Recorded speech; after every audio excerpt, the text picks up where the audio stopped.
Assalamualaikum warahmatullahi wabarakatuh. Bismillahirrahmanirrahim. Alhamdulillahilladzi arsala sayyidana Muhammad sallallahu alaihi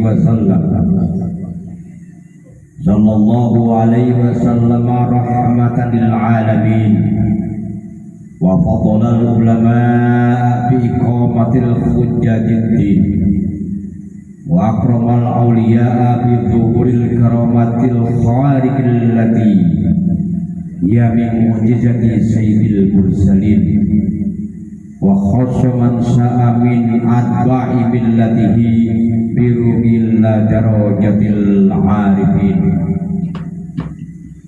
Wassalatu wassalamu ala sayyidil mursalin sayyidina Muhammadin wa ala alihi wa ashabis salikin ala manhajil qawim.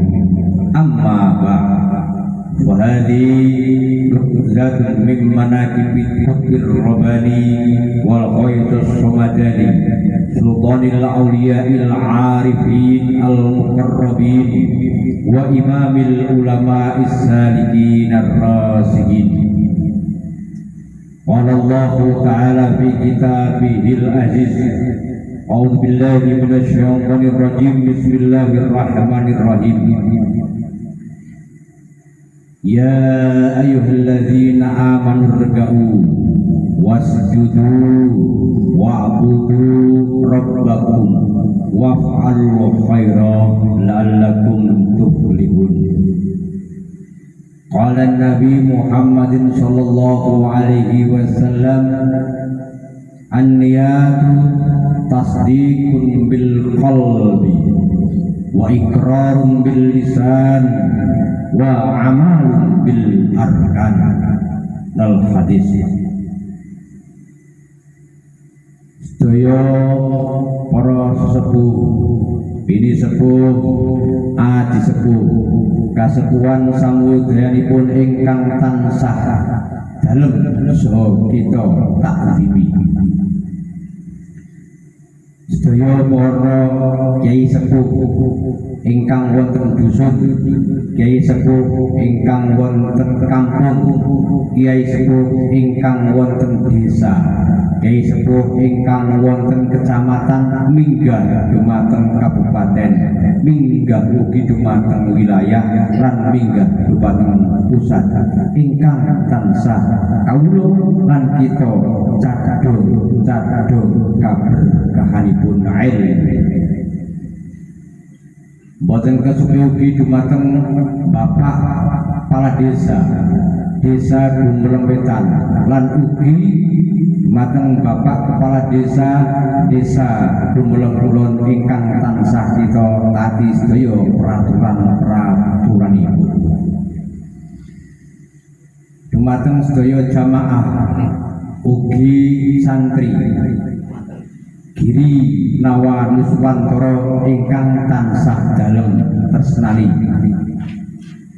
ingkang persepakaken wonten majelis zikir lan sholawat Miftahul Qulub Padepokan Giri Nawa ingkang wonten Spreh Nagasari Pagentan Ninggi menika Bapak Diniman lan ugi dumateng Bapak Kyai Khairman lan sedaya para putra putri ingkang wonten Spreh ingkang tansah dalem takzimi lan dalem tresnani ugi.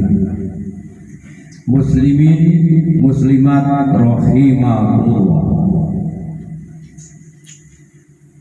Ingkang sepindah monggo kita latihan ngluhuraken asma, memuji ngluhuraken puji dumateng Gusti Allah ingkang Maha Agung, Gusti Allah ingkang Maha Luhur, Gusti Allah ingkang Maha Pirsa, Gusti Allah ingkang Maha Kuwasa, Gusti Allah ingkang Maha boten narisari, Gusti Allah ingkang Maha mudaneni, Gusti Allah ingkang Maha anyembadani, Gusti Allah ingkang Maha paring kasarasan, Gusti Allah ingkang Maha paring karaharjan, Gusti Allah ingkang Maha paring karidan, Gusti Allah ingkang Maha paring karahmatan lan ugi Gusti Allah ingkang Maha welas lan kinasih.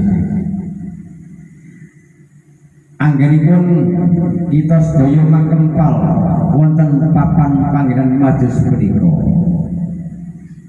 Boten wonten lintu nggih menika pikantuk izin, pikantuk berkah, pikantuk nggih menika doa restulan ugi ridho saking tiyang sepah kali kulon panjenengan sami. Minggah dumateng simbah kulon panjenengan sami, minggah dumateng buyut kulon panjenengan sami, minggah dumateng nggih menika canggah kulon panjenengan sami, minggah dumateng wareng lan sakuminggah.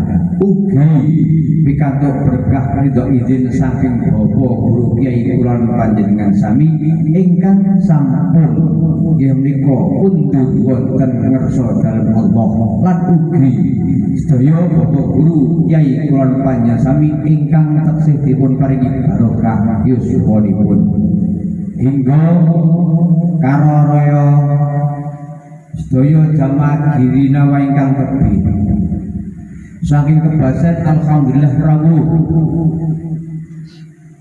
saking seprih Nagasari Pagentan ugi rawuh, ingkang dereng waket rawuh husnudon mawon wonten kepentingan ingkang boten saged dipun tilar lan mugi-mugi kepentingan saged dipun nggih menika selesaikan kanthi nyadong pikantuk kaberkahan ugi. Pramila anggenipun kita sedaya makempal wonten menika majes izin ugi ridho lan barokah saking Gusti Allah. Mawujudaken raos syukur ingkang ageng sanget kanthi latihan nggih menika ngucap utawa nglahiraken lafal alhamdulillah. Monggo sama-sama kawula dherekaken alhamdulillahirabbil alamin. Ingkang salajengipun shalawat salam mugi estu kaluhuraken dumateng bendera kita, dumateng nabi kita, dumateng rasul kita inggih menika Kanjeng Nabi Agung Muhammad sallallahu alaihi wasallam. Mugi-mugi kanthi kawulan panjenengan sami ngluhuraken asma bendera kita, nabi kita, rasul kita, pantan kita inggih menika Kanjeng Nabi Agung Muhammad sallallahu alaihi wasallam. Mugi estu-estu kaparingan syafaat kanthi syafaatul uzma utawi syafaat ingkang agung wiwit wonten agamane lan ugi wonten dunyane tumuju wonten akhirate. Amin amin ya rabbal alamin. Sedaya para jamaah majelis zikir lan sholawat miftahul qulub padhe pokan giri nawa nuswantara ingkang tansah dalem tresnani saha ingkang sepah dalem taklimi. Kawula sadhar ngingeti kahanan-kahanan ingkang sakmenika lagi kaparingan kaberkahan lan kaparingan kanugrahan nggih nika musim jawuh. Anggenipun alam ingkang sakmenika dipun paringi jawuh mugi kulon panjenengan sami boten nggih menika ndadosaken anggenipun latihan istiqomah niku pedhot. Kawulan panjenengan sami niku mung betah nggih menika kaberkahanipun saking rama biyung simbah buyut canggah sakuminggah pikantuk lan ugi nyadong saking kaberkahanipun Bapak Guru kulon panjenengan sama ingkang sampun sumare. Ugi nyadong kaberkahan saking Bapak Guru ingkang tasih dipun paringi barokah yuswanipun nggih menika abah santri lan sedaya para bapak guru nipun abah santri.